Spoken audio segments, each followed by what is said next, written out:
नमस्कार दोस्तों, आज की अगली कड़ी की शुरुआत मैं कर रहा हूं, जिसमें उरांव जनजाति की शासकीय व्यवस्था के बारे में चर्चा करेंगे। इससे पहले हम लोग देख चुके नागवंशी शासन व्यवस्था, ढोकलो सोहोर शासन व्यवस्था। आज हम बात करेंगे उरांव की शासकीय व्यवस्था के बारे में कि इसमें किस तरह की व्यवस्था होती थी।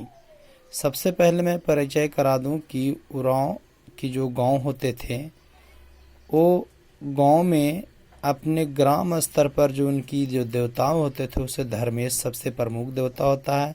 सर्वोच्च शक्ति इस गांव में निहित होती थी और गांव के जो प्रमुख होते थे वो मुंडा कहलाते थे। पाहन गांव बनाता था और महतो गांव चलाता था, ऐसी कथनी उरांव जनजाति में प्रचलित है।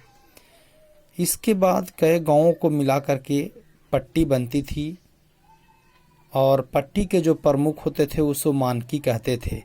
यानी सर्वप्रथम हम समझेंगे एक गांव है, गांव को लोग यहाँ उरांव लोग जो ज़मीनी मालिकानी हक ज़मीन जो होता है उसे भूमिहर के नाम से भी जानते हैं और कई गांव मिलाकर के एक पट्टी का निर्माण होता है। पट्टी का प्रमुख मानकी होता है और मानकी से आगे जब बढ़ते हैं तो एक महतो होते हैं और महतो कार्य गांव के जनसंपर्क करना, देखभाल करना और उससे आगे आगे जब विधि व्यवस्था बढ़ती है तो एक पढ़ा का निर्माण होता था, जिसका पढ़ा का प्रमुख पढ़ा राजा कहलाता था और पढ़ा राजा का जो सहायक था उसे पाहन या महतो कहते हैं।